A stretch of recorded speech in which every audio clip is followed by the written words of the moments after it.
মৰমৰ ছাত্ৰ-ছাত্ৰীসকল class tutor YouTube চেনেলত তোমালোক সকলোকে স্বাগতম জনাইছোঁ।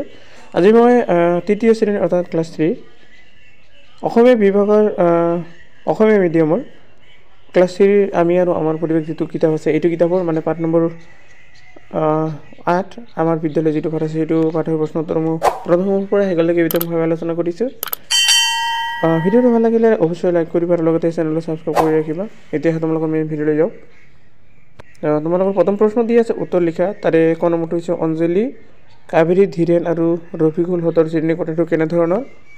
উত্তৰটো হৈছে যে অঞ্জলি, কাবেৰী, ধীৰেন আৰু ৰফিকুল হতৰ শ্ৰেণী কোঠা বিদ্যালয়ৰ শ্ৰেণী কোঠাবোৰ আহল বহল, বতাহ অহা যোৱা কৰিব পৰা, দুৱাৰ খিৰিকী আৰু ভেণ্টিলেটৰৰ সুব্যৱস্থা আছে। খ নম্বৰ কি কৈছে দিক কেইটা আৰু কি তোমালোকে সকলোৱে জানা দিক 4টা। সেইকেইটাৰ ভিতৰত হ'ল পূব, পশ্চিম আৰু উত্তৰ দক্ষিণ। গ নম্বৰ হৈছে তোমালোকৰ ঘৰৰ চাৰিসীমাটো লিখা। এনেকুৱা দিয়া নাই, ছাত্ৰ ছাত্ৰীৰ নিজৰ ঘৰটোৰ চাৰিসীমাটো লিখা, তোমালোকে নিজে নিজে লিখিব লাগিব।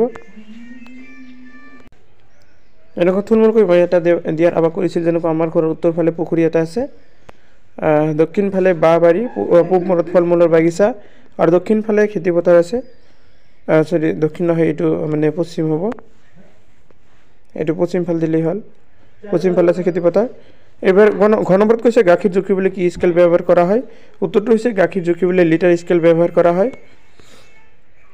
3 নম্বৰ তোমালোকৰ খালী ঠাইবোৰ কৰিবলৈ দিছিল। তাৰ ক নম্বৰ হৈছে জুলীয়া বস্তু জুখিবলৈ আমি ঢেঁচ ব্যৱহাৰ কৰোঁ, এইটো হ'ল লিটাৰ। খ নম্বৰ হৈছে গোটা বস্তু জুখিবলৈ আমি ঢেঁচ ব্যৱহাৰ কৰোঁ, এইটো হ'ল দগা। তাৰপিছত গ নম্বৰটো হৈছে মানুহৰ জ্বৰ জগা যন্ত্ৰটোৰ নাম কি? এইটো হ'ল থাৰ্মোমিটাৰ, ইয়াতে লিখিবা। খ নম্বৰ হৈছে গোটা বস্তু ওজন কি বুলি কোৱা হয়? এইটো কিলোগ্ৰাম। গ নম্বৰ হৈছে বতৰ চাবলৈ ঢেঁচ ব্যৱহাৰ কৰা হয়, এইটো বেৰোমিটাৰ ব্যৱহাৰ কৰা হয়। নেক্সট কি হৈছে 4 নম্বৰত স্কেল ব্যৱহাৰ কৰি কিতাপৰ এখন নক্সা আঁকা। এইটো কিতাপ চোৱাৰ বিভিন্ন ধৰণৰ নক্সা আঁকাই দিছোঁ, সেইটো হ'ল কিতাপৰ নক্সা।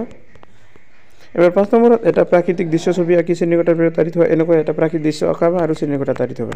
আজিৰ ভিডিঅ' এইখিনিলৈকে, আৰু ভিডিঅ'টো সম্পূৰ্ণকৈ চোৱাৰ বাবে সকলোকে ধন্যবাদ জনাইছোঁ।